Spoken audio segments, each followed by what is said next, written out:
No sé si se escucha. ¿Se escucha bien? Bueno, buenas tardes a todas y a todos. Es un placer estar nuevamente juntos en esta quinta conferencia sobre temas de la defensa pública. En este caso, vamos a hablar de la defensa pública y acceso a la justicia de los pueblos indígenas. Quiero decirles que esta va a ser la última conferencia que vamos a hacer este año, porque la verdad que ya estamos todos con muchísimas actividades para fin de año, así que seguramente nos encontraremos, Dios mediante, en febrero, del año que viene, dado el éxito que ha tenido todo este ciclo de conferencias y la incorporación de muchísimos defensores de todo el país, en temas que interesen evidentemente a las distintas defensoras y defensores. Quiero decirle que el tema ha sido elegido también porque en el 50 periodo de sesiones llevado a cabo por la Organización de Estados Americanos entre el 20 y el 21 de octubre en forma virtual, la Asamblea General de las Organizaciones de Estados Americanos adoptó una resolución sobre la promoción y protección de los derechos humanos. Allí se resalta la temática de la defensa pública en el punto titulado La defensa pública oficial autónoma como salvaguarda de los derechos humanos de todas las personas sin ningún tipo de discriminación, en especial de los pueblos indígenas. La Asamblea General alentó a los Estados miembros, en particular a las instituciones de la defensa pública oficial, a que garanticen el acceso a la justicia con un abordaje intercultural para el goce efectivo de todos los derechos humanos de los pueblos indígenas, en especial de sus derechos económicos, sociales y culturales. Esta resolución de la OEA fue propuesta por la misión argentina en la Organización de Estados Americanos a instancia de la Defensoría General de la Nación de la República Argentina y copatrocinada por la Defensa de la República de Chile y con el apoyo de todos los países o de todos los estados miembros de la OEA. Por lo tanto, y sobre todo por estas razones, a esta resolución la tenemos como un poco nuestra, un poco argentina, y bueno, fue el tema que hemos elegido para concluir este año tan raro, el ciclo de conferencias sobre el tema de la defensa pública. Para exponer sobre estos temas, esta tarde, en primer término, vamos a dejar a la dama para el último término, porque va a ser la última que va a exponer. En primer lugar, va a exponer el doctor Javier Azali, luego el doctor Ariel Alice y por último Alicia Alcalá. Tengo el currículum abreviado de cada uno de ellos. Como le dije, el primer término va a exponer el doctor Javier Azali, que es abogado de la UBA, prosecretario y letrado de la Defensoría General de la Nación, integrante del programa sobre diversidad cultural de la Defensoría General de la Nación, profesor adjunto de la Facultad de Derecho de la Universidad de Buenos Aires y diplomado en Antropología Jurídica por la UNAM, México. Así que es un placer tenerlo al doctor Azali con nosotros, y bueno, a él le damos la palabra. Buenas tardes, ¿cómo están? Bueno, antes que nada, me gustaría saber, Maximiliano, si se me escucha bien. Perfecto, perfecto. Excelente, es la condición mínima para avanzar, genial. Y se te ve y se te escucha bien. Bueno, lo que se me ve no sé, pero escuchar seguro, gracias igual. Bueno, muchísimas gracias por la invitación, para mí es un gusto muy grande poder estar aquí y compartir una breve exposición que pienso hacer, ¿no? Te agradezco mucho a vos, Maximiliano, lo mismo a Paula. a Sebastián también de la Defensoría, que me cruzó la invitación, ¿no? Y es un honor compartir la mesa con Ariel y con Alicia, ¿no? Porque es una mesa con el mismo consejo de carácter federal. Y eso para nuestro país y para la defensa pública especialmente es muy valioso, ¿no? Para el derecho en general nuestro, para el derecho argentino, donde en las provincias encontramos en general la mejor tradición jurídica, tanto en lo procesal como también en otro tipo de áreas, ¿no? Así que es un gran honor para mí, y bueno, y espero hacer un aporte humilde, sencillo, ¿no? Desde lo que hacemos nosotros, ¿no? Yo integro el programa sobre diversidad cultural de la Defensoría General de la Nación, como muy bien dijo Maximiliano, ¿no? El programa sobre diversidad cultural es una creación de la doctora Estela Maris Martínez, que lo hizo mediante una resolución del año 2008, que después se amplió con diferentes resoluciones, ¿no? Pero a partir del 2008, que yo no estaba, yo me incluí unos años después, 2 o 3 años después, ¿no? Nos dedicamos a asesorar, colaborar, asistir, coadyuvar a nuestros defensores públicos oficiales de todo el país en casos relativos a derechos de pueblos indígenas, a asuntos relativos a personas pertenecientes a pueblos indígenas y a comunidades también, ¿no? Tanto del aspecto individual como del aspecto colectivo, y también a otros grupos y colectivos étnicos culturales, ¿no? Son los menos, pero también lo hacemos. Esto que en el derecho internacional público se conoce como minoría, bajo la categoría de minorías étnicas, ¿no? En general, por ejemplo, asistimos a personas que tienen un uso tradicional de la tierra, a familias, ¿no? Que vinculadas a la agricultura familiar o a comunidades campesinas, que tal vez desciendan de pueblos indígenas, ¿no? Pero cuya autoidentificación actual es más flexible, ¿no? Todos los temas relativos a la cultura siempre son temas flexibles, con límites difusos y complejos y de difícil debate y con muchos ángulos distintos, ¿no? Que exceden mucho al derecho, aunque el derecho pertenezca al ámbito de la cultura, ¿no?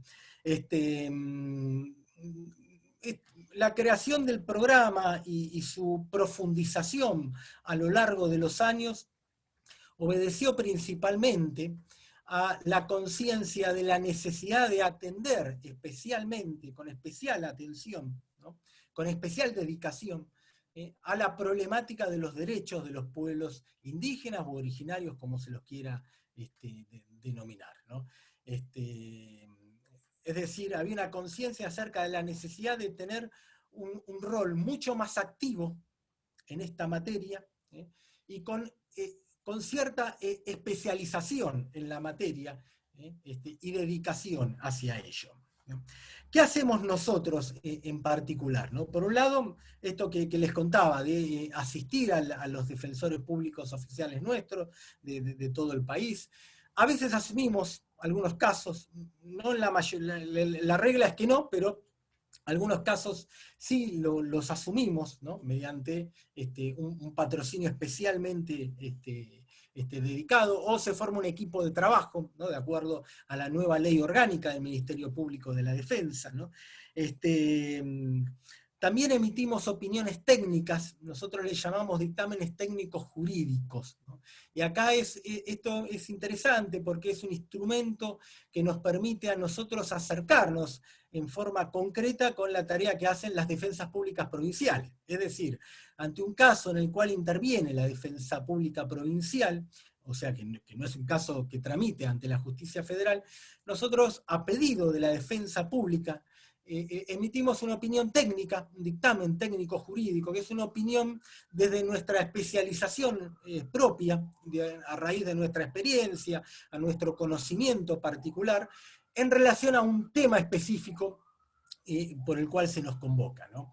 El objetivo final de esto es coadyuvar a la defensa pública provincial en casos que nosotros consideramos que también son de nuestro interés, porque si bien como esta división, la división que tiene nuestro país en federal y provincial, tiene sus determinaciones propias, sus motivaciones propias, y sus justificaciones, ¿no? Lo cierto es que en materia de derechos de pueblos indígenas, las decisiones que se adopten en un sistema repercuten en la totalidad de los derechos, ¿no?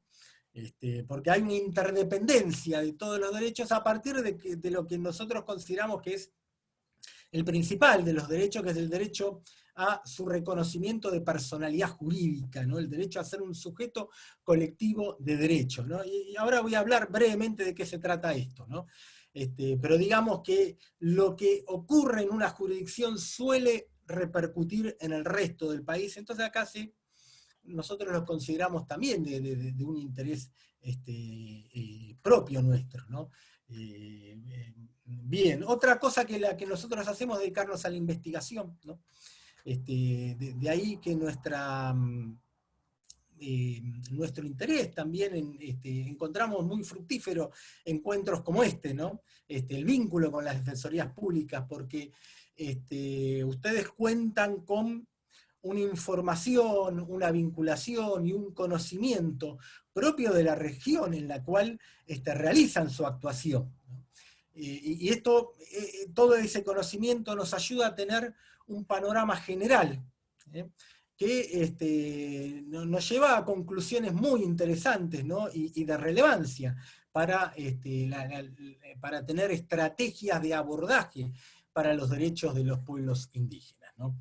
Entonces, este es un punto también de mucho interés. Y otra de las cosas que estamos haciendo, ¿no? Tenemos actualmente en vigencia un proyecto de difusión de derechos, a partir del cual nosotros designamos por región a algunos defensores públicos oficiales nuestros, ¿no? Por ejemplo, en la región NEA está el doctor Gustavo Vargas, que es del Dorado Misiones, Pablo Matkovich en la región sur, que es de Neuquén, ¿no?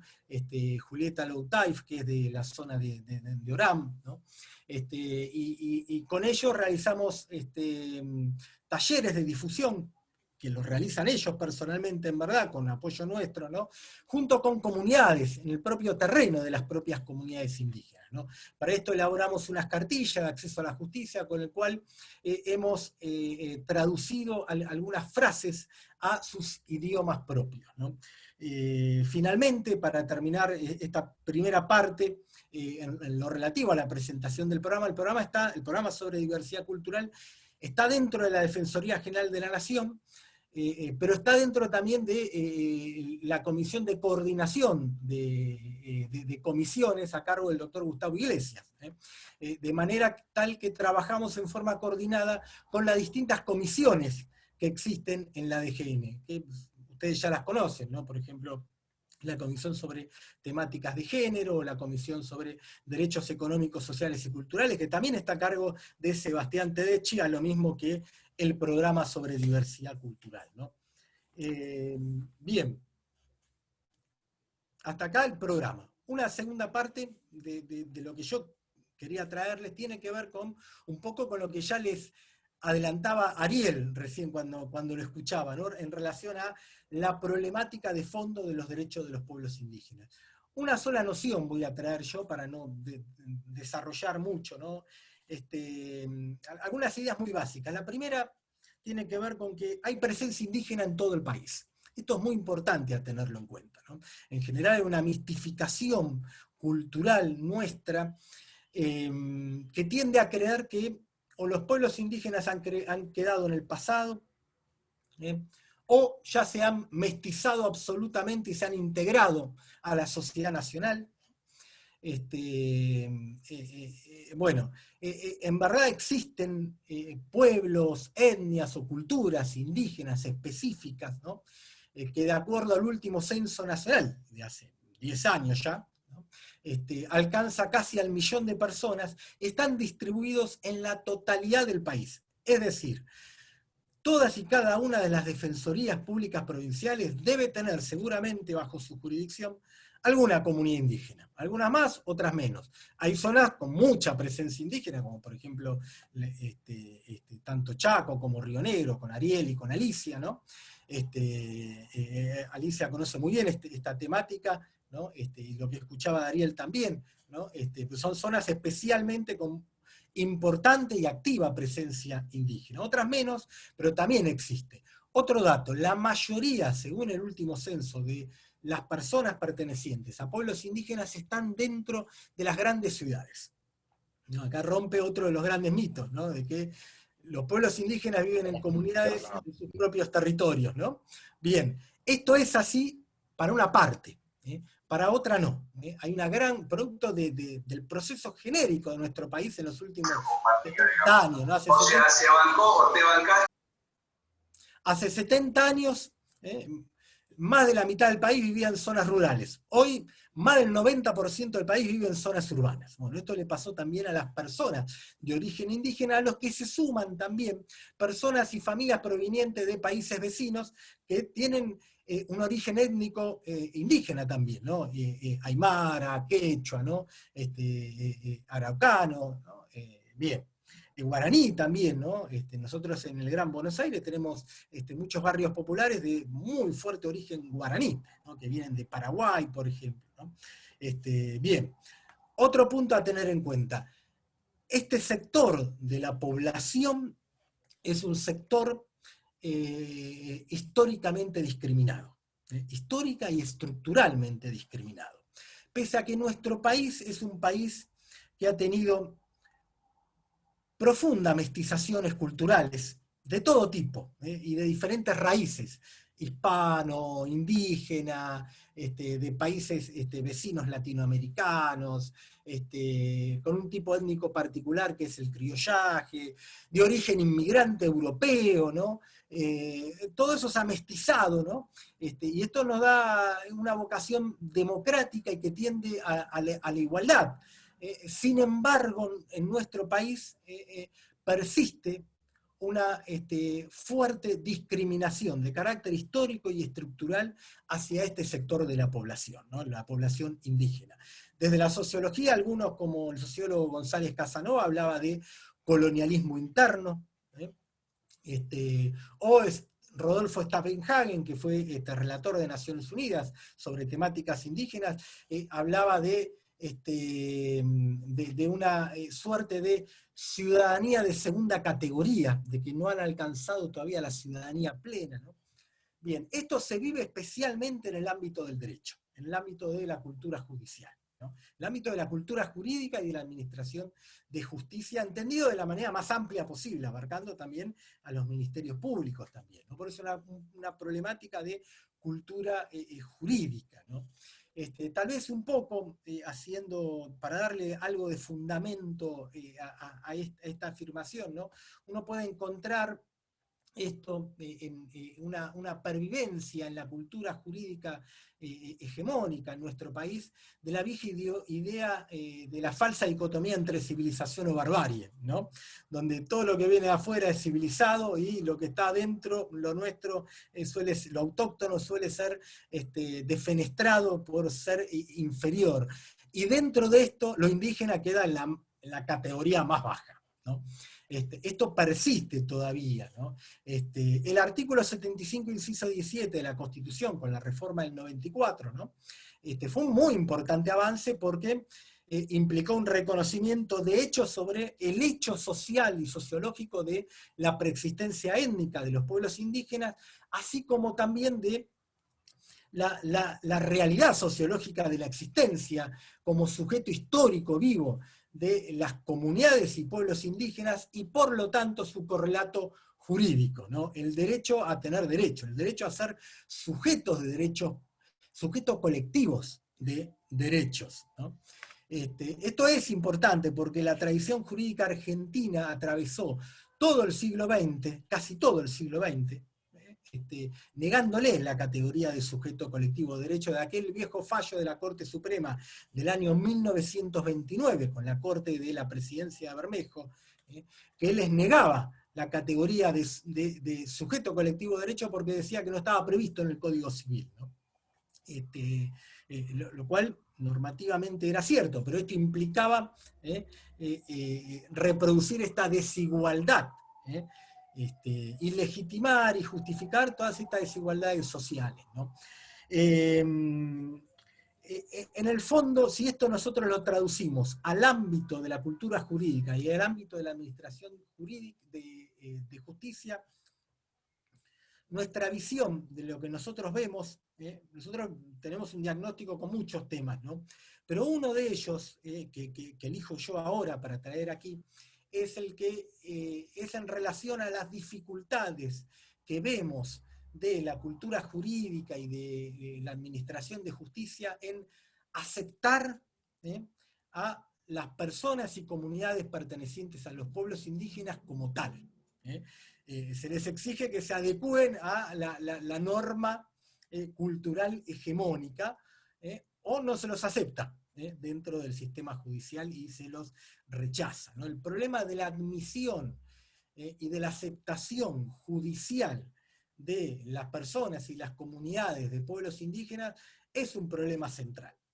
Nosotros a estos lo llamamos la necesidad de una adecuación intercultural del proceso judicial, o bien una adecuación, un proceso judicial culturalmente adecuado, ¿no? Y esto viene a cuento un poco por esta última resolución de la OEA, ¿no? Que es muy interesante porque fíjense en cómo liga el concepto de acceso a la justicia con el concepto de abordaje intercultural y también con el concepto de democracia, ¿no? Porque en definitiva, si vamos al fondo de la cuestión, tiene que ver con esto, con avanzar hacia un país más justo y más igual, ¿no? Justamente, ¿no? Esta idea de igualdad de culturas, ¿no? De que no hay una cultura superior a otra, ¿no? Bueno, nosotros vemos en esto uno de los problemas principales, ¿no? La idea de que, el hecho, más que la idea, el hecho de la dificultad que tiene el sistema de justicia para aceptar a las personas indígenas tal cual son, ya sea desde las normas procesales más básicas, ¿no? Como ya directamente con las decisiones de fondo, pese a que ha habido decisiones muy importantes y muy valiosas, ¿no? Y también con el problema de la atención directa a las personas indígenas, ¿no? Desde la mesa de entrada de un juzgado hasta la mesa de entrada de una defensoría también, cómo nosotros nos dirigimos a las comunidades indígenas, ¿no? Simplemente no quería dejar de mencionar la importancia que tiene como antecedente judicial el fallo de la Cámara Federal de Resistencia Chaco en relación a la masacre en Apalpí ocurrida en 1924, que reconoce el delito de genocidio, reconoce la necesidad de una reparación histórica, y avanza con una serie de medidas que se pueden discutir, ¿no? Si son suficientes y si hace falta más. De hecho está discutido judicialmente, ¿no? Pero que de todas maneras es muy importante porque en ese fallo se reconoce el carácter del sujeto colectivo de derecho a los pueblos indígenas, ¿no? Y la necesidad de dar una adecuación intercultural. De hecho, en el proceso intervinieron distintos profesionales, se le dio mucho valor al testimonio oral de las personas, particularmente ancianos y ancianas. Hay una anciana que tenía más de 100 años, ¿no? Se le dio mucha importancia al uso del idioma propio, ¿no? Entonces acá nosotros podríamos sacar algunos temas, algunas precisiones concretas sobre qué tareas tendría que hacer la defensa pública, ¿no? Desde nuestra práctica, desde nuestra experiencia, nosotros vemos que el rol de la defensa pública oficial es fundamental. Primero porque los pueblos indígenas están entre los más pobres de los pobres, ¿no?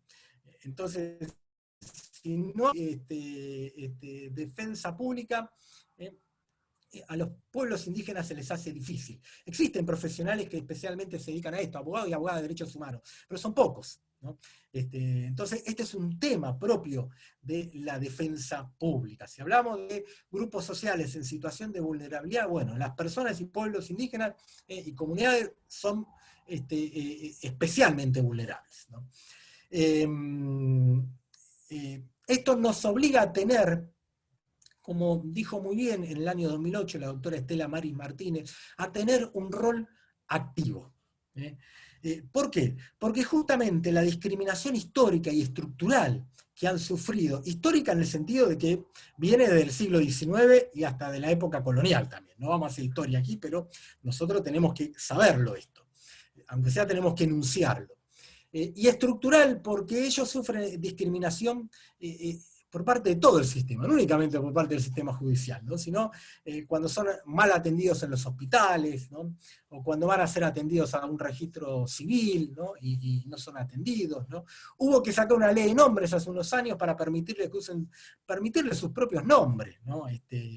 Cosa que es algo tan básico y natural, ¿no? Que los padres le pongamos a nuestros hijos los nombres que nosotros queremos, ¿no? Bueno, una persona del registro civil, ¿no? Le negaba este derecho, ¿no? Esto también formaba parte de una discriminación de carácter estructural. Fíjense que hace unos días ocurrió un hecho muy importante, ¿no? Una movilización en Salta muy importante de comunidades huichís. Los huichís en general no se movilizan. Los mapuches, como lo sabrá Ariel, se movilizan mucho y de diferentes maneras y tienen muchos recursos, ¿no? Bueno, los huichís hacen todo lo contrario. Es un poco lo que a mí me hace acordar mucho a lo que decía Rodolfo Kusch, un filósofo argentino muy importante, ¿no? Cuya lectura sugiero, ¿no? Sobre el concepto de cultura. La cultura no solamente como el acervo de creencias, de valores, de costumbres, sino también como una manera de habitar el mundo y de defenderse de la hostilidad del mundo, de refugiarse ante los problemas del mundo, ¿no? Bueno, con los huichí esto se ve muy claro, ellos se refugian en el monte, porque tienen comunidades montaraces todavía, ¿no? Entonces, es muy poco común verlos avanzar hacia las ciudades. Bueno, además son pocos también, ¿no? Numéricamente hablando, desde el punto de vista estrictamente demográfico, ¿no? Pero ahora lo hemos visto, avanzar una caravana por la Ruta 34 para pedir ser atendidos por las autoridades provinciales. Bueno, esto es uno de los puntos más importantes que nosotros vemos, ¿no? Las personas y comunidades pertenecientes a pueblos indígenas tienen muchísimos reclamos de distinta índole. Derecho al territorio, derecho a la consulta y participación, derecho a la alimentación adecuada, derecho a la salud intercultural, a la educación intercultural y bilingüe. Pero especialmente, ¿no? Y por ahí esto les dejo la consulta tanto para Ariel como para Alicia, a ver qué perspectiva ven ustedes con esto, ¿no? Pero especialmente ellos exigen ser oídos, ¿no? Ser escuchados, y escuchados de manera intercultural, es decir, un diálogo entre culturas iguales, porque la interculturalidad implica eso, implica el reconocimiento del otro como igual, ¿no? Una especie de suspensión de la cultura propia para poder escuchar a la otra cultura en un pie de igualdad, donde no hay una cultura superior y una cultura inferior. No es que son culturas atrasadas o subdesarrolladas que nosotros tenemos que ayudar, o el Estado-Nación tiene que ayudar a desarrollarlas, sino que hay una igualdad entre culturas, ¿no? De hecho, sus idiomas han sido muy defenestrados, porque en general se los categoriza como dialectos, ¿no? Su cultura como folclore, ¿no? Sus propias normatividades, su propio pluralismo normativo suele ser descalificado como o una superstición o usos y costumbres, ¿no? O como reglas que no tienen mucha coherencia, ¿no? Esto último es importante para nosotros que somos abogados y abogadas, ¿no? Esta idea de pluralismo normativo. Detrás de cada ejercicio de derecho indígena hay en verdad un sistema normativo propio, que puede ser más fuerte o más débil, ¿no? Que puede estar mucho más integrado al sistema normativo de la sociedad nacional o no. Bien, para ir terminando, nosotros vemos muy importante esto de dos cosas, ¿no? El rol activo el necesario rol activo de la defensa pública. Esto es dificultoso porque nuestras estructuras están pensadas para otro tipo de país, ¿no? En verdad, ¿no? En donde un país más de grandes ciudades, de los centros urbanos, que no presta atención al uso tradicional de la tierra, con eje en la idea de propiedad privada, ¿no? Pero bueno, nos exige a nosotros algún tipo de política especial desde las defensorías, que depende de cada región, ¿no? Porque en cada región hay distintos pueblos indígenas con distintas necesidades, ¿no? En cada región, cada pueblo es diferente también, ¿no? Entonces esto obliga a tener acercamientos y abordajes diferentes según cada lugar, ¿no? Las experiencias en distintos países latinoamericanos son útiles, sirven, ¿no? Algunos han creado defensorías especiales, otros han creado defensorías itinerantes, otros han creado, bueno, nosotros creamos un programa especial y somos nosotros los que coadyuvamos con los defensores públicos federales, ¿no? En Chubut hay una defensoría especial, dentro del área de derechos económicos, sociales y culturales. Bueno, hay muchas alternativas que hay que ir experimentándolas, ¿no? Y la otra cuestión es la necesidad de un abordaje intercultural, ¿no? Nosotros, está en nuestra cabeza esta obligación, ¿no? Lo de la interculturalidad, ¿no? La obligación es nuestra, no de los pueblos indígenas, que además ellos hacen muchos esfuerzos.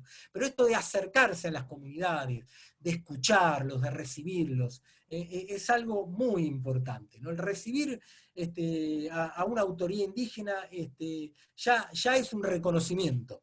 Ya implica en sí mismo un reconocimiento que es valorizado. Una primer gran tarea es desmontar toda esa desconfianza que suelen tener las personas indígenas, pero también los sectores más pobres de nuestro país en general, cuando se acercan a un funcionario, a una funcionaria, cuando se acercan a una agencia pública estatal, ¿no? Por diferentes motivos en general muy justificados, ¿no? Vieron que nosotros siempre tenemos que andar explicando qué es la defensa pública, que no somos la fiscalía, que no somos el juzgado. Bueno, con los pueblos indígenas esto se profundiza aún más, ¿no?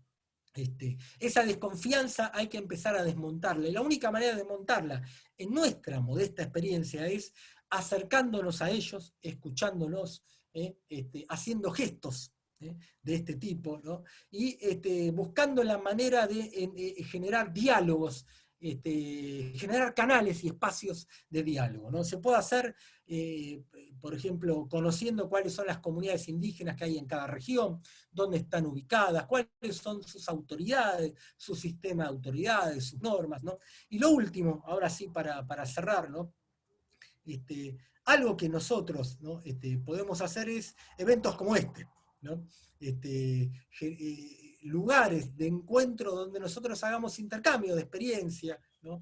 Sin muchas pretensiones, pero sí para conocer cómo le va a uno, cómo le va a otro, qué está pasando en un lado, qué está pasando en el otro, qué antecedentes judiciales, cómo se reaccionan, cómo reacciona el aparato judicial, porque a veces no es tanto de buscar sentencias, sino de ver cómo reacciona, sus empleados, los trabajadores, si la agencia judicial tiene áreas especiales, ¿no? Y cómo nosotros abordamos la cuestión intercultural, ¿no? Para nosotros, por ejemplo, es importante esto de ir avanzando en algunas pautas y sugerencias para la atención intercultural de personas y comunidades pertenecientes a pueblos indígenas. Hay países, por ejemplo, que tienen protocolos de actuación, ¿no? México, Paraguay, incluso para la defensa pública, ¿no? Entonces nosotros, por ejemplo, eso es algo que podríamos pensar, ¿no? Que solamente podríamos pensarlo en la medida en que intercambiemos ideas y veamos cómo le está yendo a uno, le está yendo a otro, ¿no? Bueno, yo creo que hasta aquí ya es suficiente, ¿no? Creo haberme excedido un poquito en el tiempo. Y bueno, te dejo Maximiliano el micrófono, y bueno, muchas gracias por invitarnos y escucharnos. No, gracias a vos, Javier. La verdad que, bueno, te quiero agradecer por el respeto al tiempo, porque me olvidé hacer referencia al inicio de que iban a ser 20, ya lo habíamos hablado antes, pero bueno, que iban a ser 20 minutos a efectos de que todos puedan mantener la atención. Porque sabemos que con esta forma virtual es más complicado, ¿no? Digamos, mantener la atención durante tanto tiempo. Así que bueno, muchísimas gracias, Javier. Alice es quien va a exponer en segundo término. Ariel Alice es defensor general de la provincia de Río Negro, está maestrando en argumentación e interpretación jurídica en la Universidad Nacional del Litoral y está realizando una especialización de justicia constitucional de derechos humanos de la Universidad de Bolonia, Italia. Y además es uno de los grupos, del grupo de los defensores generales que integramos el Consejo Federal, así que es un amigo que conocemos desde el momento que asumió la función. Así que los dejo a todos con Ariel. Bueno, muchas gracias. ¿Se me escucha bien? Se me escucha bien. Bueno, buenas tardes a todos, a todas y a todes. Muchas gracias, Maximiliano Benítez. Muchas gracias a la gente de Defensoría General de la Nación, como así también del Consejo Federal, por esta cordial invitación que se nos ha efectuado, como así también por la organización de este ciclo de encuentros para compartir experiencias en lo que hace a distintas temáticas que hacen al quehacer de alguna manera cotidiano de la defensa pública.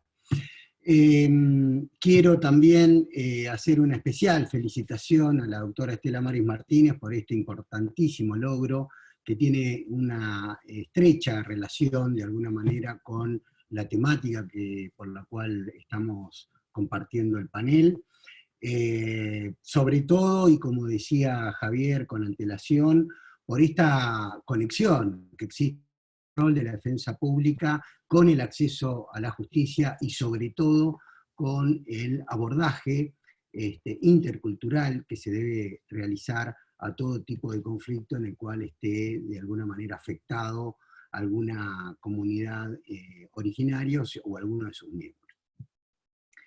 A mí me gustaría, un poco coincidiendo, realmente ha sido un gusto escuchar la exposición de Javier, porque veo que tenemos bastante coincidencias en varias cuestiones. Sobre todo, recalcar la importancia que tiene, digamos, los tiempos actuales que estamos viviendo y en los cuales estamos o tenemos que reflexionar respecto a esta cuestión del rol de la defensa pública en relación con el acceso a la justicia de los sectores más desaventajados de la sociedad, pero también dentro de estas profundas desigualdades estructurales que cada vez se hacen más visibles de las comunidades originarias. Algunos autores en materia de administración y gestión hablan que estamos saliendo de una era industrial para pasar a una era del conocimiento, y luego ingresar en un ulterior estadio de lo que se denomina la era de la sabiduría. Todos sabemos también que desde hace bastante tiempo atrás, y luego de la posguerra, estamos también en una gran transición, en unos grandes cambios de paradigma respecto a lo que se denomina el Estado de Derecho legal hacia el Estado de Derecho constitucional, lo cual realmente nos desafía permanentemente, diría, a que reflexionemos respecto de nuestras teorías constitucionales, nuestras teorías, si se quiere, en materia de, digamos, procedimentales y demás, como así también en materia de gestión. Obviamente que las características de este cambio, de esta transición del Estado de Derecho legal al Estado de Derecho constitucional, tiene mucho impacto en la temática que estamos tratando en el día de la fecha. A mí me gustaría también compartir muy brevemente la provincia de Río Negro, desde su primera constitución del año 1957 y con bastante anterioridad a los importantes precedentes Siri y Cot de la Corte Suprema de Justicia de la Nación, ya tenía plasmado en su texto constitucional el amparo constitucional, que después devino en una importantísima herramienta para la tutela efectiva y el acceso a la justicia de los sectores más vulnerables de nuestras comunidades. Esa herramienta, con el devenir de los tiempos también, fue una herramienta, como digo, de mucha relevancia para las comunidades indígenas. Surgieron importantísimos precedentes, por citar algunos, el precedente Codesi en materia de participación indígena en cuestiones ambientales, también precedente Guerrieri con respecto a lo que hace la tutela del avance de algunos desalojos respecto de las tierras que estaban siendo objeto de protección respecto a la ley 2660 y demás. También dentro de lo que es el mapeo que ha elaborado la Corte en términos de calidad de servicio de justicia o ítems respecto de los cuales se mide el acceso a la justicia, de los 13 ítems más importantes que ha confeccionado la Corte misma, Río Negro ha desarrollado al día de hoy 10, encontrándose en este aspecto, conjuntamente con las provincias de Córdoba y las provincias de Santiago del Estero, a la cabeza en términos de, digamos, acceso a la justicia de los sectores más vulnerables y sobre todo también incluyendo, claro está, a las comunidades indígenas. Las comunidades indígenas, las comunidades originarias, forman parte de nuestra diversidad cultural y de nuestro ADN cultural en la región patagónica, y creo que así en general lo vivimos más allá de conflictos que sabemos son de público y notorio. Pero es importante también señalar que a la par de este importante desarrollo que tiene que ver con accesibilidad, no a la justicia, sino a justicia en materia de gestión judicial, desarrollándose desde hace mucho tiempo cuestiones que tienen que ver con mediación, con juzgado de paz a lo largo y a lo ancho de toda la provincia, servicios itinerantes, oficinas multipuertas y demás ítems. También existe un importante instrumento que es la Carta de Derechos de los Ciudadanos de la Patagonia Argentina respecto a acceso a la justicia, que es un elemento que han confeccionado el Foro Patagónico de Superiores Tribunales y que es de uso cotidiano de todos los funcionarios y operadores del servicio de justicia.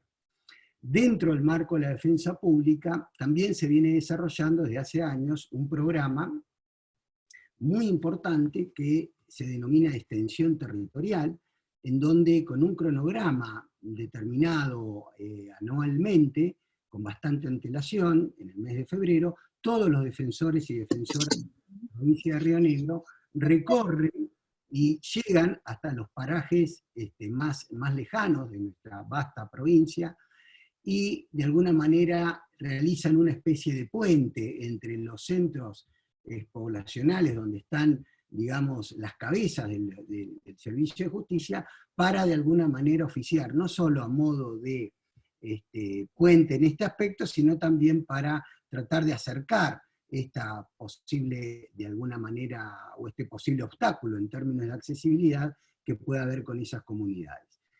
También en este aspecto, desde la Procuración General, desde hace muchos años, existe alguna resolución, porque tenemos el orgullo que dentro de nuestros cuerpos de defensores oficiales se encuentran defensores descendientes de comunidades aborigen que conocen en profundidad la temática y de alguna manera coadyuvan a las defensas técnicas cuando se encuentren involucradas conflictividades comunitarias o de índole intercultural.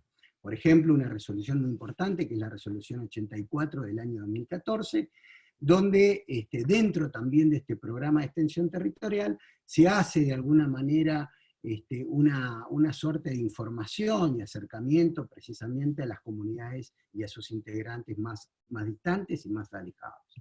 Y finalmente también, a título legislativo, existen importantes leyes, por ejemplo, la ley 4777, que alude claramente al beneficio de litigar sin gastos para las comunidades en juicios que tengan por objeto la protección y tutela de sus derechos, como así también respecto de la participación activa en materia de gestión del Consejo de Desarrollo de las Comunidades Indígenas, digamos, las políticas, distintas políticas que se pueden llevar a cabo, como así también el reconocimiento a lo que se denomina el Parlamento Mapuche Tehuelche dentro también de la región. Es decir, existe como una primera aproximación, un gran abanico de normativas que en términos de gestión existen en nuestra provincia, y que realmente se vienen trabajando desde hace muchos años.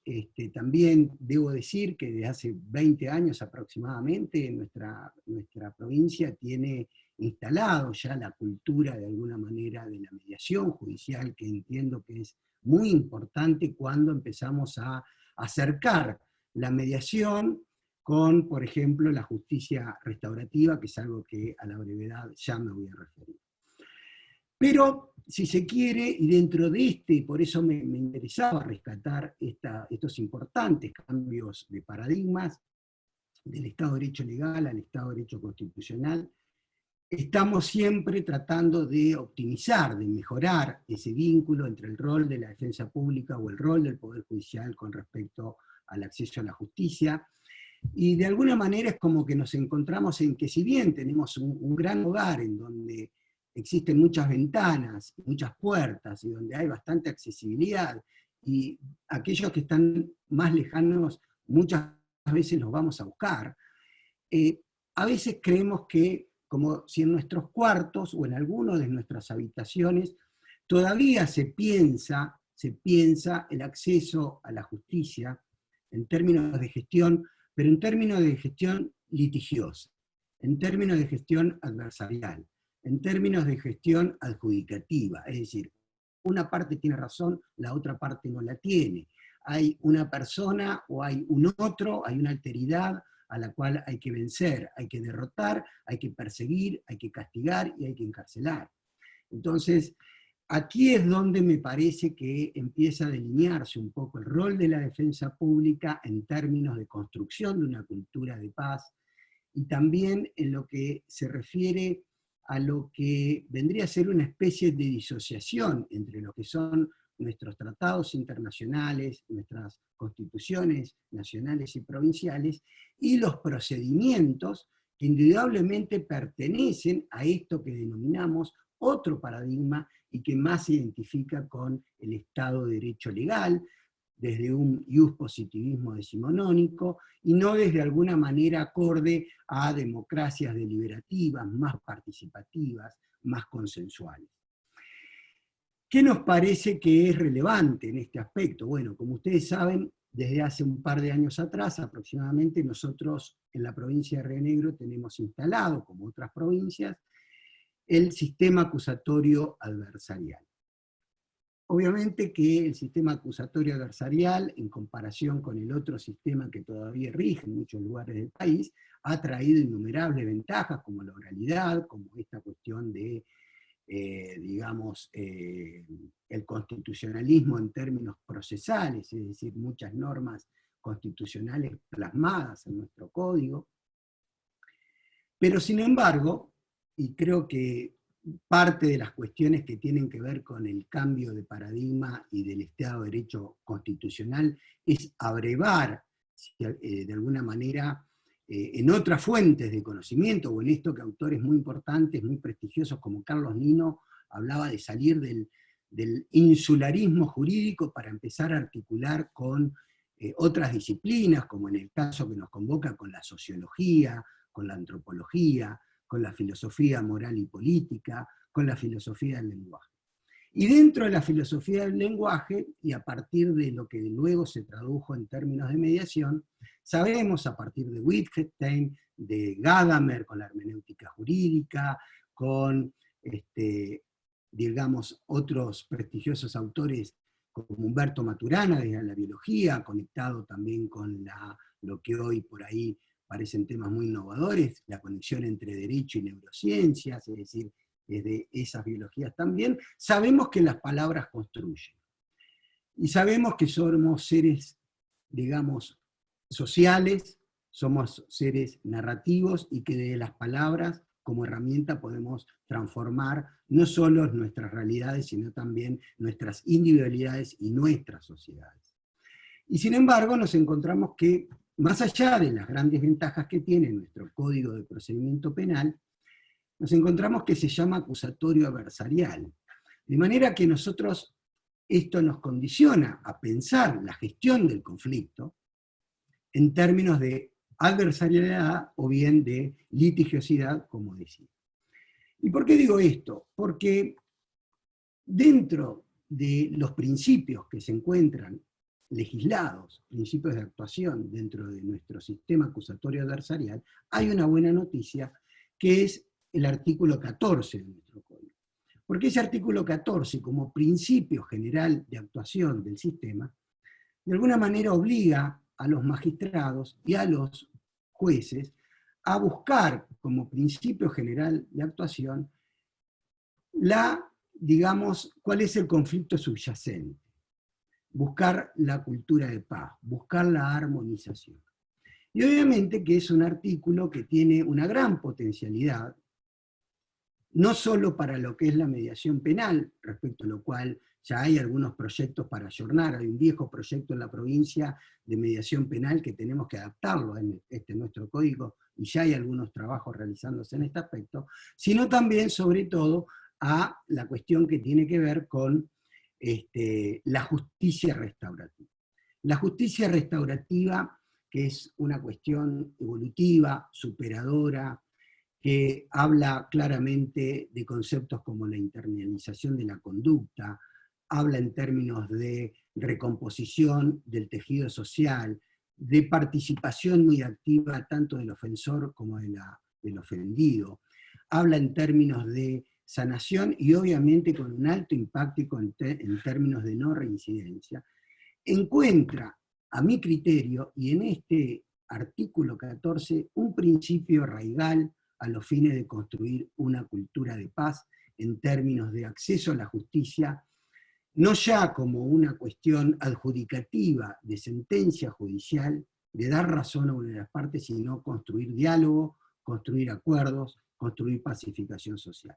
Obviamente que no lo podemos pensar para hechos aberrantes, para hechos muy violentos y demás, pero sí para un gran campo de actuación del sistema.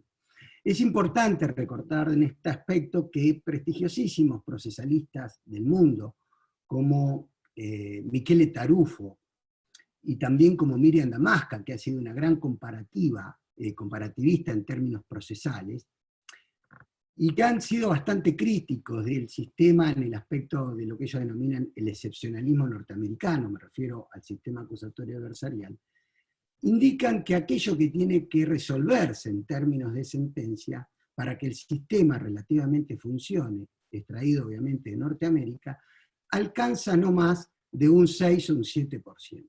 Con lo cual hay todo un campo de actuación en términos de gestión del conflicto, incluso en materia penal, que tiene que ver con gestionar de alguna manera de una cuestión dialógica, en esto que decía también Maturana del lenguajear, en esto también de construir una democracia más participativa y también más dialógica. ¿Y por qué es tan importante también la justicia restaurativa?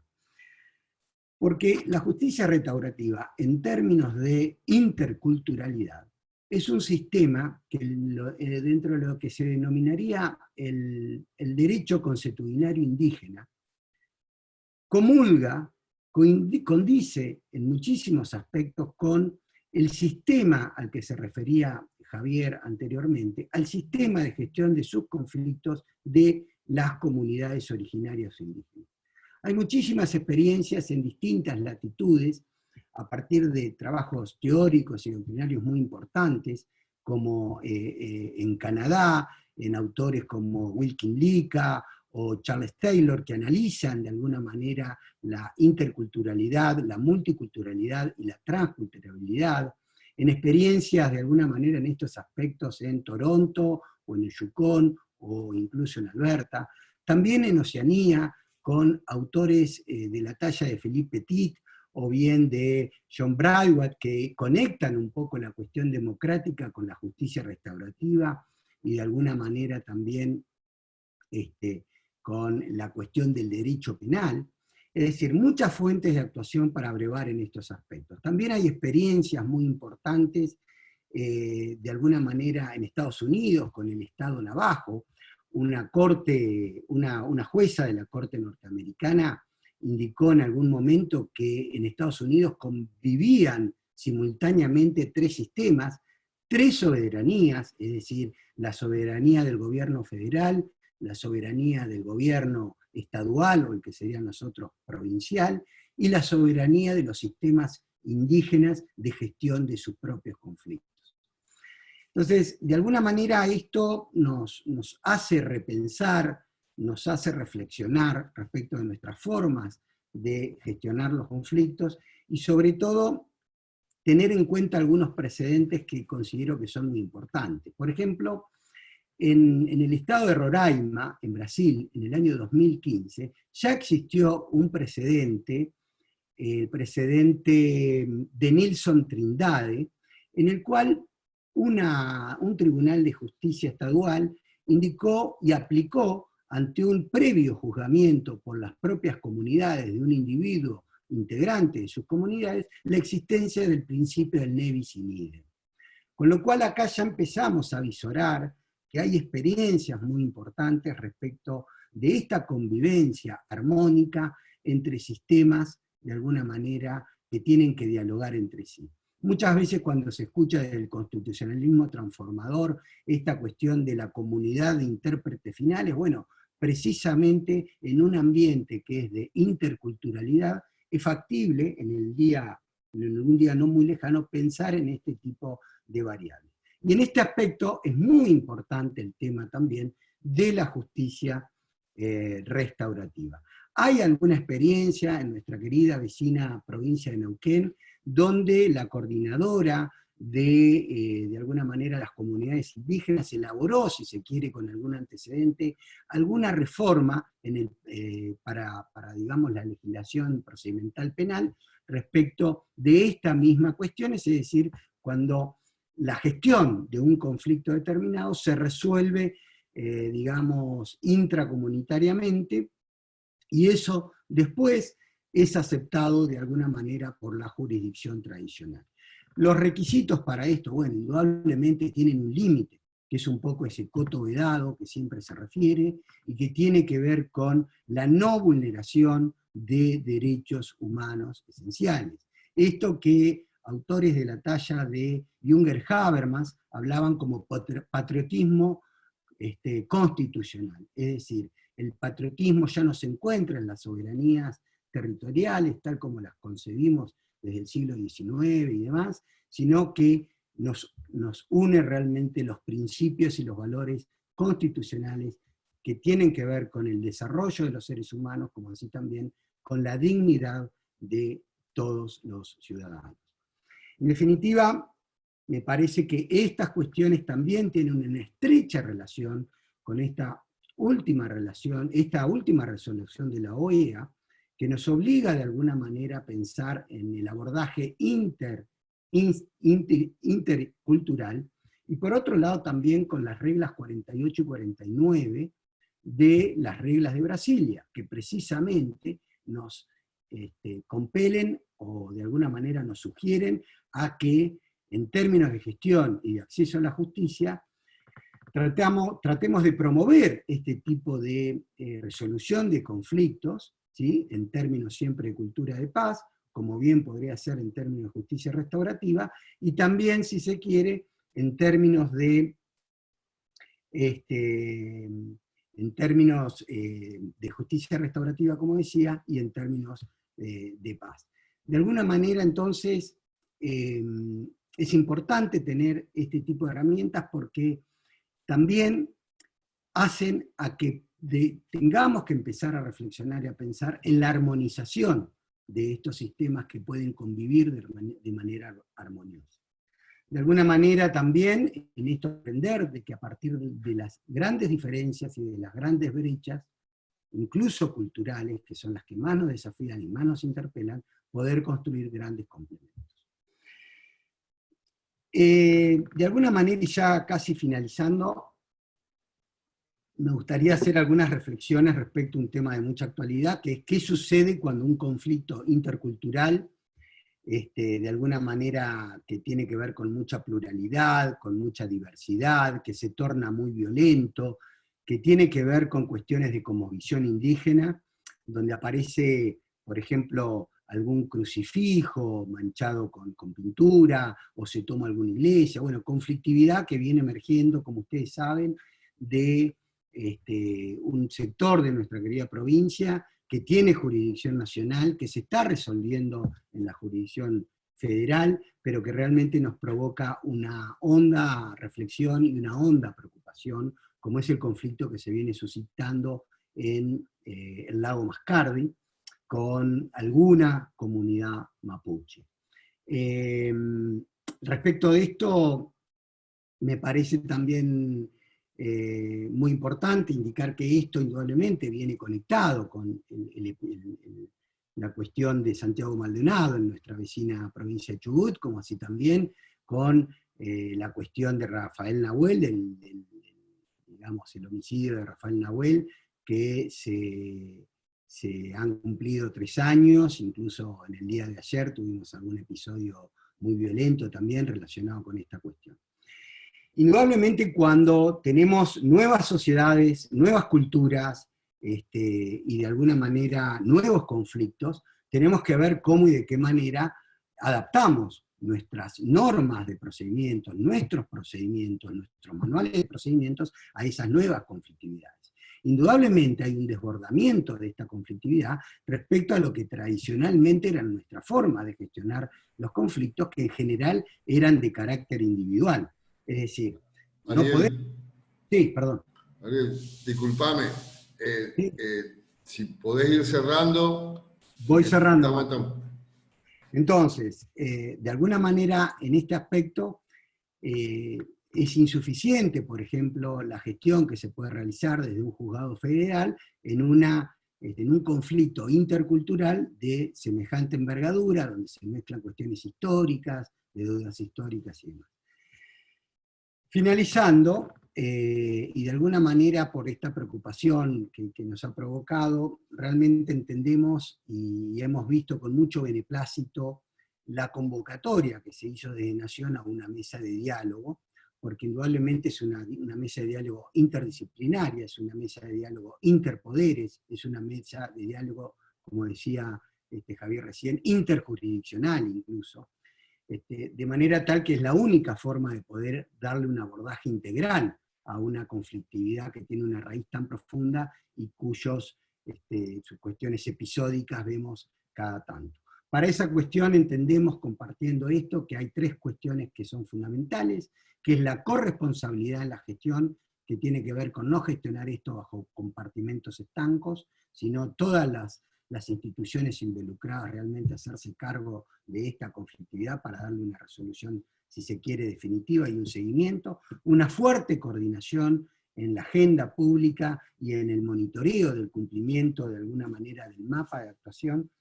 Y también me parece importante compartir que, ya para cerrar, que nosotros venimos, si se quiere, por ejemplo, en materia carcelaria, articulando de esta manera, con mucho esfuerzo, con mucho diálogo, dentro de lo que fue la experiencia del COVID y en materia carcelaria, nosotros hemos logrado una mesa de trabajo institucional, dialogando con los fiscales, dialogando con los defensores de toda la provincia, dialogando también en una mesa con los jueces de ejecución y también con las autoridades sanitarias, como así también penitenciarias.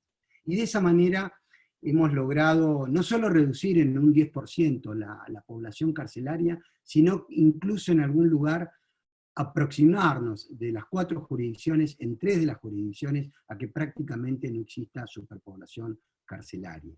También, obviamente que esto es sin perjuicio de todo lo que hay que trabajar en materia de edilicia, en materia de salubridad y en otras materias en materia carcelaria, pero es un resultado importante que indudablemente demuestra, a mi criterio, que la vía dialógica no solo puede transformar muchas realidades, sino que es una forma que tenemos que pensar cómo y de qué manera nuestras formas de actuación.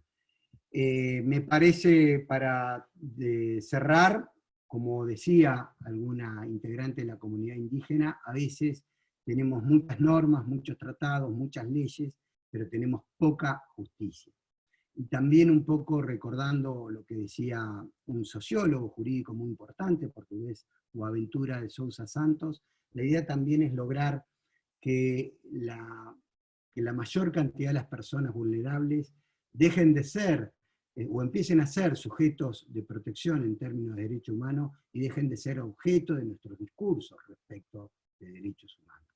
Me parece que la defensa pública tiene un rol muy importante en términos de ir hacia las fronteras de estos límites interculturales para ir y venir, y para esa manera insistir en lo que es la cultura de paz, la cultura de pacificación social y la cultura de una mejor gestión en términos de optimización del servicio de justicia. Quedo a disposición de todos ustedes para cualquier material o cualquier cuestión que necesiten. Mi mail es alice@jurrionegro.gov.ar. Y bueno, para mí es un gusto haber compartido estas pequeñas reflexiones con todos ustedes. Muchas gracias. Muchas gracias, Ariel. Bueno, ahora voy a presentar a una querida amiga que es la defensora general de Chaco, la doctora Alicia Alcalá.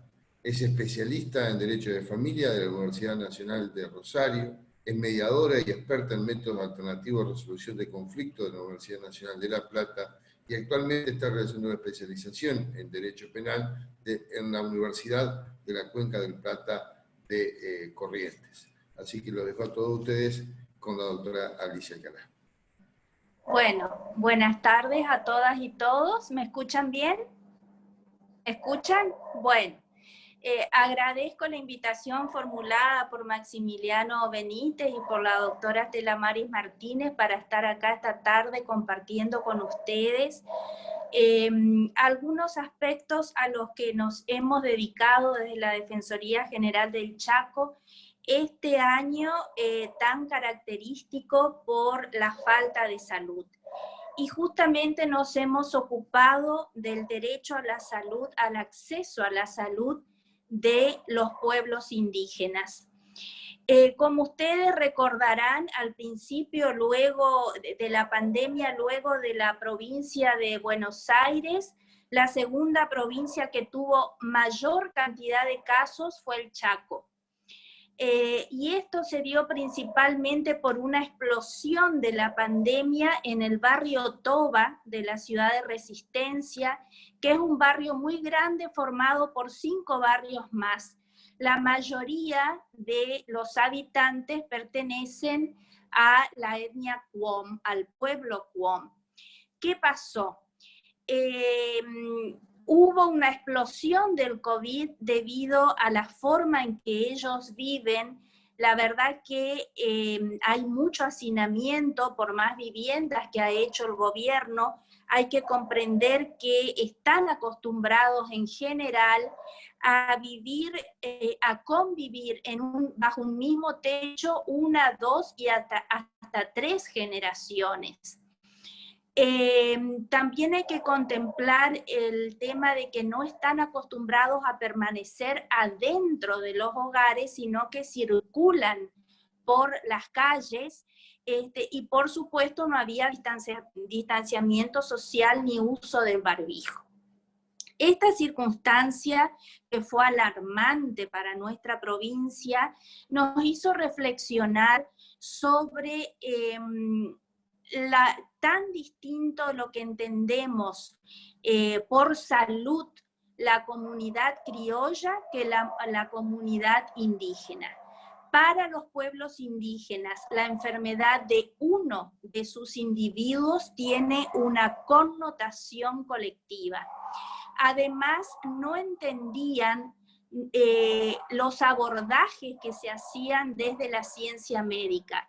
Por ejemplo, hubo muchísimos problemas cuando se trasladaba a una persona al Hospital Ferrando, que es el hospital general, y después posiblemente la persona fallecía y de acuerdo a los protocolos puestos por las autoridades sanitarias, el cuerpo debía cremarse. Esto, que a lo mejor nosotros lo podemos entender como algo natural a la pandemia, creó muchísimos conflictos porque no se tuvo en cuenta que se les debió haber explicado con traductores, con intérpretes, cuál era la situación. Esto provocó mucha violencia, incluso reclamos ante el mismo gobernador por la forma en que se estaba abordando el tema de salud, que ellos pensaban que era una discriminación hacia ellos, y siendo que estas medidas se adoptaron para toda la comunidad.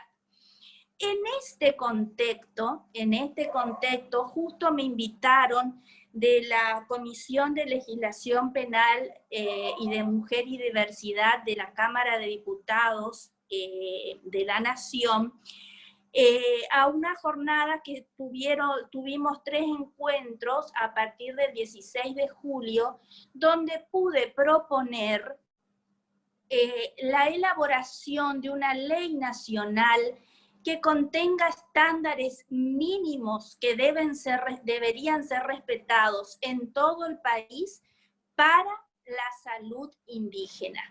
¿Y por qué digo esto? Porque contamos, como ya dijeron mis antecesores en la palabra, contamos con muchísimas leyes que hablan del derecho a la posesión de las tierras, de la relación entre las comunidades y sus tierras con sus ancestros, etcétera, etcétera, pero muy pocos se dedican exclusivamente y a desarrollar el tema de la salud indígena.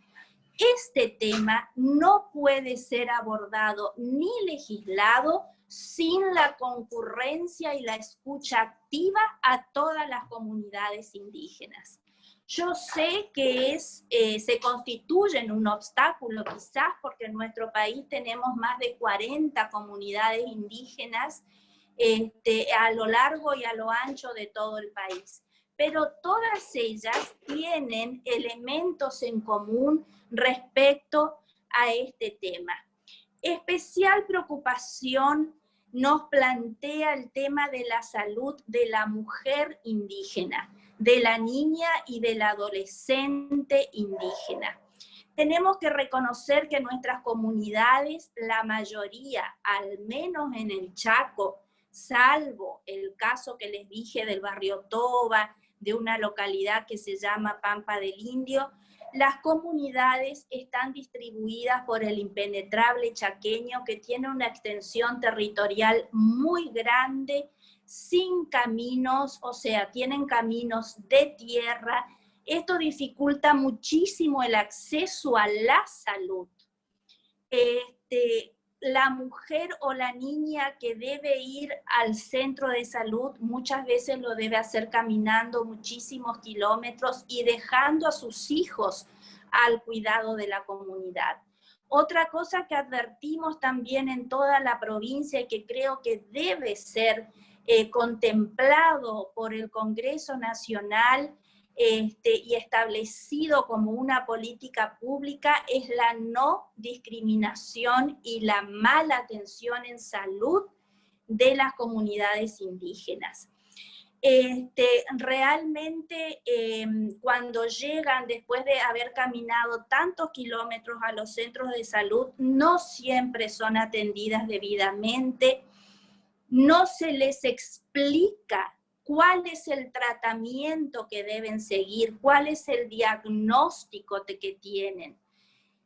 A lo mejor quizás sin darse cuenta los médicos, enfermeras o los efectores de salud siguen comportándose de la manera que la Corte Interamericana de Derechos Humanos en el caso IB contra Bolivia marcó. con un paternalismo discriminatorio, fundado en la idea de patriarcado. La situación superior del médico, del enfermero, no contemplando la situación de la niña, de la mujer, del adolescente, decidiendo sobre sus cuerpos. Esto es terrible que se siga produciendo hasta el día de hoy respecto a las mujeres indígenas. Se sigue disponiendo de sus cuerpos sin ejercitar el derecho que tiene como todo paciente a estar debidamente informado con un traductor o con un intérprete, que según la ley del Chaco, todos los centros de salud tendrían que tener un intérprete, cosa que por supuesto no es así, para explicarle esta situación. Así se han dado vulneraciones de derechos, por ejemplo, en años anteriores, de colocar chips para no evitar los embarazos en niñas y adolescentes indígenas. Yo no sé hasta dónde estas niñas fueron informadas. Y otra cosa que repito siempre y que hablo mucho con los representantes de salud pública, no podemos convencer a las niñas, a las adolescentes y a las mujeres de nuestras ideologías, principios o creencias religiosas sobre la situación del aborto o no aborto, aplicar el ILE, no aplicar el ILE. Nuestro deber como funcionarios es explicar, sobre todo los médicos, explicarle esta situación y que puedan elegir libremente, que puedan tomar la decisión libremente. Porque hasta en esos casos seguimos vulnerando sus derechos, se sigue intentando convencer a la niña o al adolescente indígena para que obre de una u otra forma, según el criterio del médico o del enfermero que está interviniendo en esa situación. Lo que declara la Organización Mundial de la Salud respecto a un completo estado de bienestar físico, mental y social, y no solamente la ausencia de afecciones o enfermedades, está muy lejos de ser vivido por nuestras comunidades indígenas, porque aparte del obstáculo geográfico que les he manifestado, tenemos el obstáculo de la lengua. En el Chaco tenemos 4 lenguas oficiales: el castellano, el huom, el wichí y el mocoit. Esto significa, no vale solo hacer una declaración, sino que esto significa que el Estado tiene la obligación de poner en todos los centros de salud un traductor o un intérprete.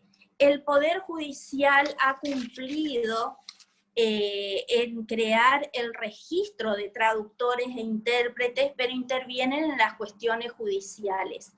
Es de importancia fundamental que esto también se cumpla en todos los centros de salud.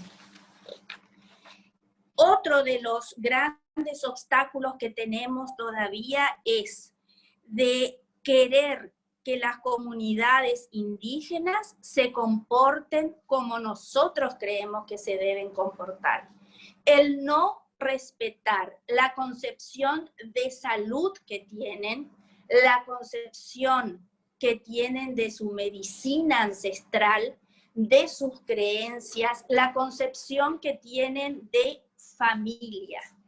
Vuelvo a repetir que cada uno de estos elementos tiene connotación colectiva para ellos.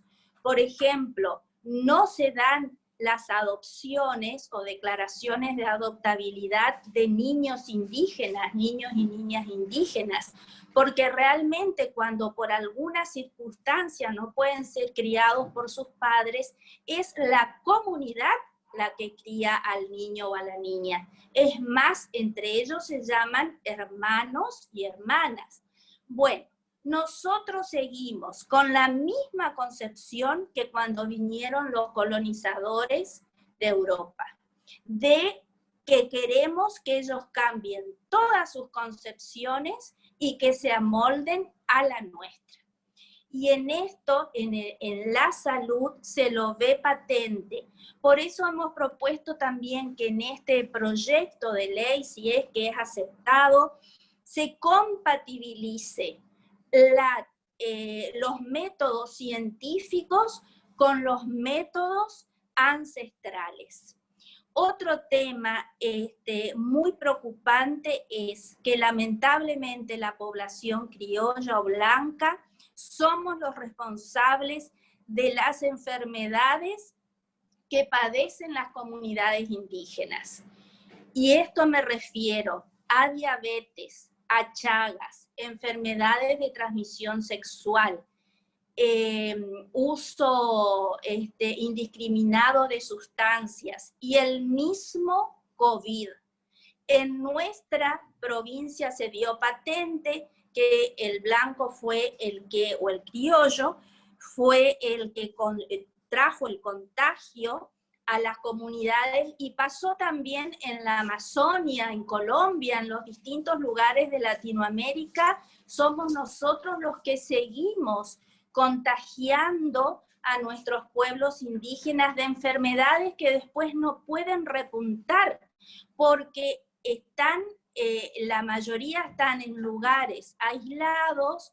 El gran problema del Chaco y del Chaco salteño es la falta de agua potable. Entonces, fíjense que mínimamente este virus se elimina con el lavado adecuado de manos y jabón, que una cosa tan simple que ellos no la pueden lograr, no lo pueden hacer directamente. Bueno, creo que para empezar a revertir esta situación, porque no por la sanción de una ley se va a cambiar las costumbres, nuestros prejuicios, nuestras ideologías, sino que creo que un punto muy importante tendría que ser en la parte de educación.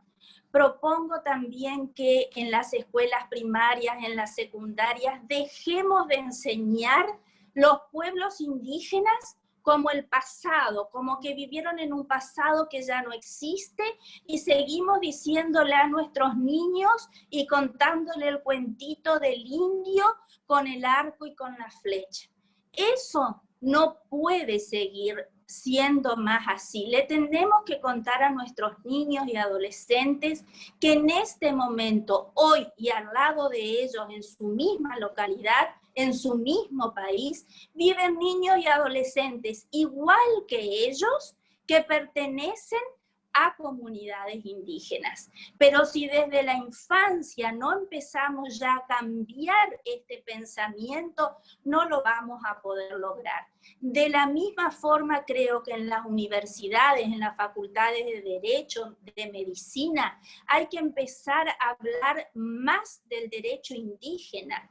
En la UNE, acá en la Facultad de Derecho de Corrientes, hay una cátedra libre de derecho indígena, no es obligatoria, pero en la Facultad de Medicina, creo que en las currículas necesariamente se debe introducir el tema de la medicina indígena. O sea, no solo tenemos que empezar a cambiar esta realidad desde el derecho, sino también desde otras disciplinas, porque una sola disciplina no va a poder cambiar esta concepción que tenemos, que nos viene de siglos y siglos. Yo creo que el Estado argentino y los estados provinciales estamos en deuda absolutamente con la vulneración del derecho a la salud de nuestras comunidades indígenas. Realmente creo que tiene que ponerse esto en la agenda del Estado como una política pública nacional, con las características que seguramente cada comunidad tendrá y que cada región impone. pero a semejanza de la Ley Nacional del Ambiente, yo creo que esto debe ser legislado, debe ser tratado y no puede seguirse dejando abandonadas en la situación en que están a las comunidades indígenas. Este era un punto que les quería contar, el tema del derecho a la salud, y por otro lado, les quiero comentar también un poco en consonancia con lo que ya han hablado los dos colegas que me precedieron. Hemos hecho un relevamiento en la provincia del Chaco, la Defensa Pública, junto a un grupo de investigación y desarrollo de la Cátedra de Filosofía del Derecho de la Facultad de Derechos y Ciencias Sociales del Nordeste. Hicimos un relevamiento en todas las defensorías públicas de la provincia, no solo con los funcionarios, sino con los agentes, haciéndoles preguntas simples. Si conocían las comunidades indígenas de su localidad, si conocían quiénes eran los caciques, si conocían quiénes eran las lideresas, si conocían qué idioma hablaban, pues todas las respuestas fueron negativas. Realmente fue un impacto muy grande porque vuelvo a lo que dije antes, creemos que nosotros tenemos el derecho a seguir viviendo nuestra vida en nuestra cultura y que los demás deben adecuarse a nosotros. Lamentablemente es así, hay un desconocimiento de su cultura, de sus creencias, y por eso es tan fácil caer en prejuicios. Entonces, junto a este grupo de investigación, se armaron las guías para garantizar el acceso a justicia y a la justicia en la provincia del Chaco, que creo que las vamos a poder ya publicar en la segunda quincena de diciembre.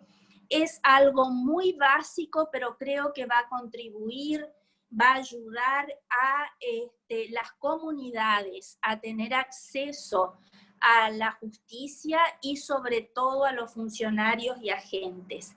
En una primera parte de las guías identificamos los obstáculos para acceder y ejercer los derechos. Luego, en una segunda parte, les explicamos a las comunidades las acciones que tienen para poder acceder al sistema de justicia. Luego armamos una parte de legislación internacional, nacional y provincial. También una parte de jurisprudencia internacional, nacional y local. Y por último hicimos una sección de información sobre todos los traductores e intérpretes que están inscritos en el registro del Superior Tribunal de Justicia, que pertenecen a las 3 etnias, Huom, Wichí y Mocoit. Creo que esto nos va a ayudar al menos un poco a acercarnos más a la realidad de las comunidades indígenas. Bueno, por supuesto que se hicieron muchas cosas más este año, pero esto era lo que quería compartir con ustedes. Y hay un tema que valoro mucho, porque me honra decirlo, que hasta ahora la Defensa Pública del Chaco cuenta con la confianza de las comunidades. A nosotros nos llaman, a mí me llaman a mi teléfono particular de distintos lugares de la provincia, de todas las etnias. Y también tenemos una defensora espectacular en la región de Nueva Pompeya, que es en pleno impenetrable, que es querida y respetada por las comunidades. Les digo que esto me honra porque no es fácil a veces lograr esa confianza, y espero poder seguir en este camino y ser dignos de tener esa confianza depositada en nosotros y seguir fomentándola. Muchas gracias.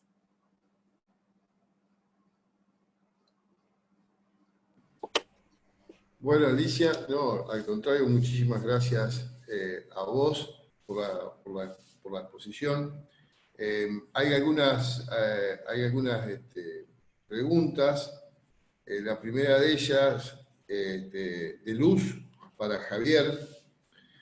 Luz pregunta si se considera necesario, dada la especificidad, que la defensa pública cuente con un equipo especial para asistir a las personas pertenecientes a las comunidades indígenas. Y si así fuese, si la respuesta fuese afirmativa, ¿cómo se debería conformar ese equipo especial? Bueno, muchas gracias por la pregunta. No, bueno, depende, la verdad que eso, en mi modestísima opinión, depende de cada región, ¿no? Y de cada circunstancias especiales. Alternativas hay muchas, ¿no? En mi exposición lo que hice es hacer más hincapié en la cuestión de la cultura jurídica, que era esto que decía Alicia, ¿no? La concepción, ¿no? Una visión de mundo que sea inclusivo, igualitario, ¿no? Que es un poco la misión básica de la defensa pública en procura de la garantía de acceso a la justicia. Y experiencias hay muchas, ¿no? Porque lo escuchamos a Ariel hablar, ¿no? De toda la actividad que realiza la defensa pública en su provincia, y lo último que contaba Alicia es muy, pero muy valioso, y a mí personalmente esto último que dijo me consta, ¿no? En general, las comunidades indígenas confían, ¿no? en los efectores de la defensa pública, ¿no? Todo esto en un marco nacional, ¿no? En general de todo el país, con una historia de discriminación, de desigualdades sociales y reales existentes muy fuertes, ¿no?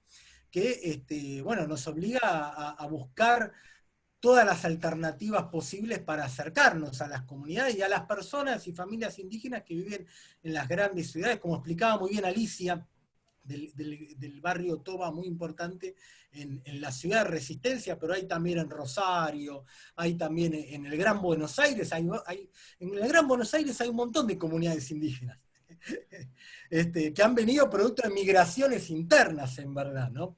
E incluso en la misma ciudad de Buenos Aires, en las propias villas, ¿no? Uno encuentra una población étnica muy importante también, que nos obliga a pensar cómo hacer con la cuestión del idioma también, ¿no? Esto que decía Alicia respecto de la salud intercultural es muy importante, pero fíjense, como si bien ella habla de la provincia, en verdad es un asunto que interesa a toda la nación, a todo el país, porque en cada una de las provincias, con sus diferencias, con sus especificidades, con sus distintas historias, ¿no? Nos vemos involucrados también, ¿no? Bueno, espero haber contestado en algo. Sí, Javier, acá tenés otra pregunta, que es de Alejandro. Pregunta respecto al fallo sobre las comunidades indígenas, miembro de la asociación LACA, Nuestra Tierra versus Argentina. ¿Cuál es el estado actual del cumplimiento de la sentencia? Si tenés conocimiento. Bien, Maximiliano. Saben que el caso La Cajonat es muy importante para nosotros en nuestro país, porque es una sentencia de la Corte Interamericana de Derechos Humanos que condena al Estado argentino por pueblos indígenas. Es el primer caso que tenemos de una condena al sistema interamericano por temática indígena, en particular por derecho al territorio. Manda a hacer una titulación única de cientos de miles de hectáreas en el Chaco salteño, es muy importante, de mucha dimensión y de mucho impacto. Pero además liga el derecho al territorio con el resto de los derechos sociales, que era algo que no se había hecho de manera tan detallada en otra jurisprudencia de la Corte Interamericana, ¿no? Es decir, que el derecho a la salud, por ejemplo, como explicaba muy bien Alicia, lo vincula con el derecho al territorio, que fue lo que explicó Alicia. Bueno, esto la Corte Interamericana lo dijo en la Cajonate, ¿no? Entonces es un fallo muy importante cuyo cumplimiento de sentencia debemos de prestarle atención. Está en camino todavía, en verdad. Como ocurre con todos los casos del sistema interamericano, la ejecución de sentencia tiene una expectativa lenta y larga, y negociada, dialogada, pero hay que genera expectativas muy, muy favorables para el país, ¿no? Incluso, ¿saben qué? Y Maximiliano, y ahí termino, va directamente ligado a una cuestión nacional, que es la necesidad de una ley nacional de propiedad comunitaria indígena, ¿no? Que ayudaría en muchísimo, ¿no?, a resolver, a gestionar conflictos, como muy bien explicaba Ariel, ¿no? Porque si no, ante cada caso judicial es como que hay que innovar, ¿no? Porque no hay una ley que diga cómo se regulariza la propiedad comunitaria indígena, ¿no? ¿Qué hacemos con los relevamientos de la ley 26.160, ¿no?, que obliga a relevar al Estado Nacional, pero no exige la titulación, no concluye en la titulación de la tierra, ¿no? Y entonces, bueno, ahí los conflictos se profundizan, ¿no? Entonces una ley así sería un buen camino, si está bien hecha, claro, ¿no? Un buen camino para esto que señalaba Ariel de componer los conflictos en forma pacífica, ¿no? Gracias. Bueno, gracias Javier. Una pregunta para Ariel, de parte de Luis. Pregunta cómo funciona la cultura judicial en relación al principio del artículo 14. Por ejemplo, en caso de usurpación y lo previsto en el artículo 118 del Código Procesal Penal de Río Negro. Hola, ¿se me escucha? Sí, perfecto. Queridísimo Luis, bueno, yo no te saludé hoy, para mí es un gusto siempre conversar con vos. Se ha trabajado mucho en la aplicación del artículo 14 respecto de todo lo que fue el conflicto de vivienda. Precisamente hemos tenido, de alguna manera, por nuestro diseño constitucional, que vos bien conocés, mucho acuerdo, si se quiere, también con el Ministerio Público Fiscal en este aspecto.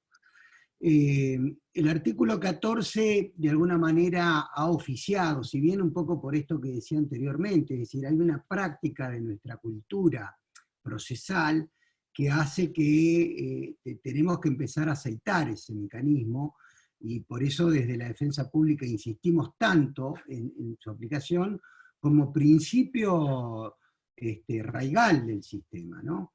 Que todavía es como que está bastante verde en ese aspecto, pero sí ha servido para contemporizar o suspender de alguna manera cuando se encuentran las órdenes de desalojo, para darle tiempo a la gestión de alguna manera en términos de articulación con el Poder Ejecutivo, obviamente para evitar el desalojo. De alguna manera, ese artículo 14, conjuntamente con la conexión que existe entre, digamos, el reclamo en términos de desigualdad estructural en la cuestión de vivienda, se conectó también con esta cuestión constitucional del derecho a la libertad de expresión. Fue alguna cuestión que conversamos bastante con los defensores, esta cuestión que teóricamente ha desarrollado mucho Owen Fitz, es decir, no conectar la cuestión de la toma de tierras a partir de una cuestión que no se asocie en libertad de expresión como acto y no como una cuestión de publicaciones o escritura. Es decir, como, si se quiere, un corte de ruta. Estos dos pilares fueron los que en general tratamos de trasladar para todos los defensores para que hagan este tipo de planteos. En general, en materia de vivienda se utilizó bastante precisamente porque se trata de utilizar el sistema penal para una conflictividad que tiene una clara manifestación social como última ratio, precisamente. Entonces, en principio se utilizó para esto. Y después, en cuestión de juicio por jurado, bueno, cabe recordar que en la provincia de Río Negro recién tuvimos en el mes de febrero de este año, y con muy poca antelación a todo este año, a toda esta cuestión inusitada de emergencia sanitaria, tuvimos el primer juicio por jurado en febrero, y fue el único, por suerte con una absolución. Si bien había defensa privada, bueno, yo creo que fue una buena experiencia, pero realmente todavía esta conexión que vos decís con respecto al artículo 118 y demás, es como que todavía es un camino que hay que transitar. Y aprovecho un poquito muy brevemente con respecto al fallo importante de la Corte, que también es una cuestión en Río Negro, esta cuestión tan importante que emerge de este fallo, la Cajonat, el tema de, no solo de la conexión en términos de agua, alimento y territorio, sino también la cuestión de la propiedad comunitaria, porque uno de los reclamos que vienen teniendo la gran mayoría de las comunidades indígenas en Río Negro tiene que ver precisamente en esto. No solo que hay también una demora de 14 años, como todos sabemos en la ley 2660, sino también que los títulos que se han ido otorgando han sido prácticamente, no digo individuales, pero no en cumplimiento de este nuevo paradigma en términos de propiedad, ¿no? Así que bueno, realmente también coincido con Javier que esto va a ser de importante seguimiento en cuanto a su ejecutoriedad.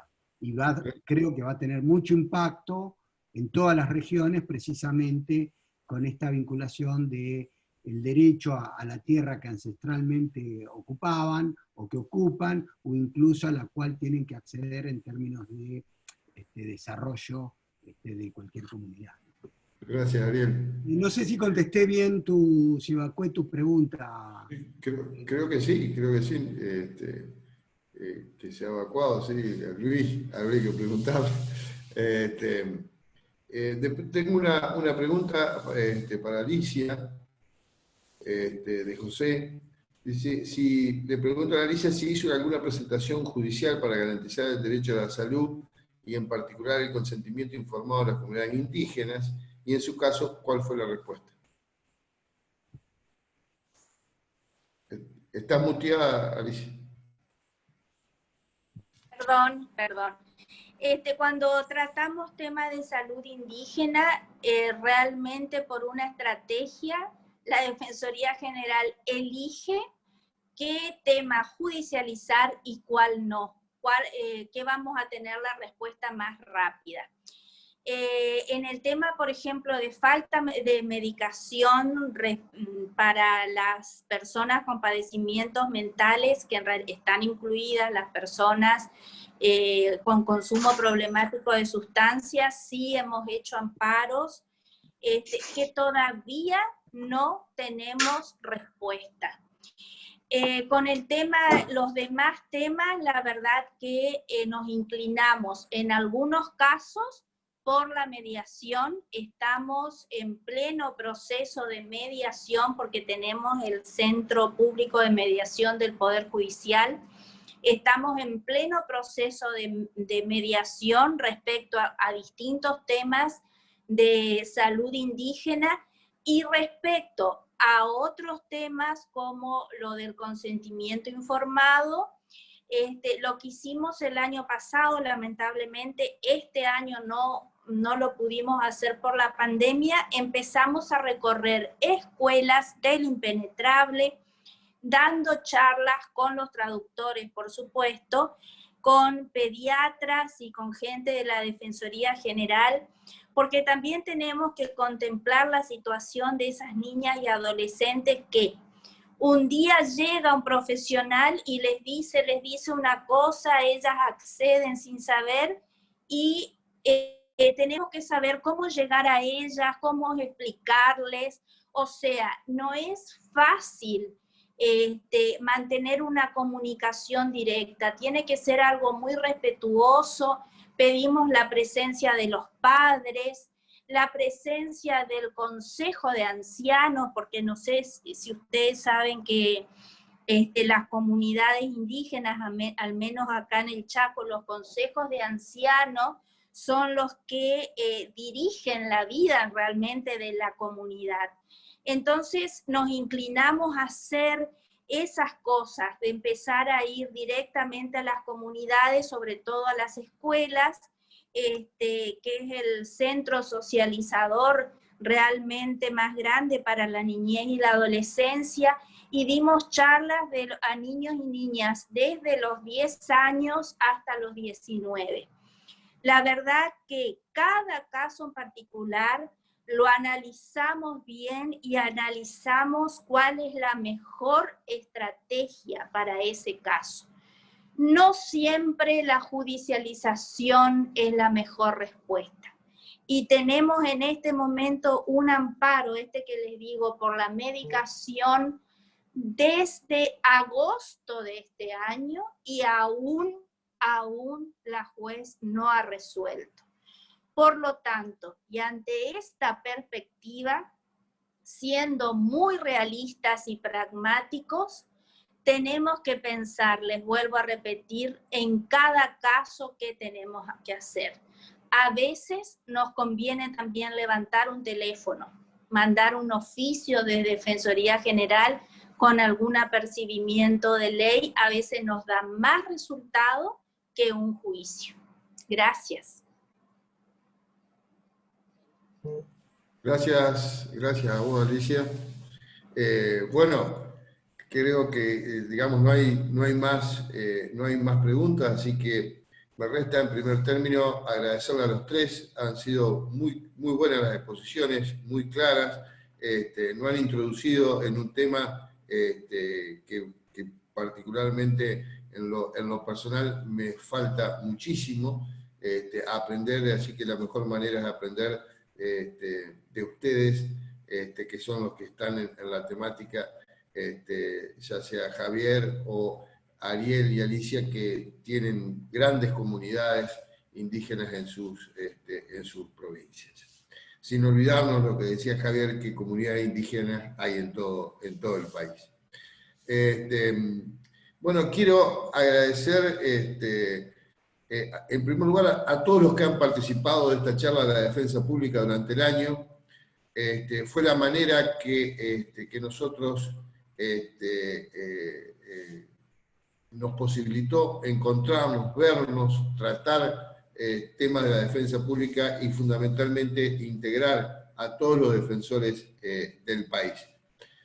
Decirles que, bueno, entre las cosas buenas que ha traído esta pandemia es descubrir esta forma de comunicarnos, que lógicamente no es lo mismo que lo presencial, pero sí es cierto que nos posibilita encontrarnos con mucho mayor asiduidad y en forma fundamentalmente más económica y que además nos eroga muchísimo menos tiempo, mucho menos tiempo a no tener que trasladarnos de un lugar a otro.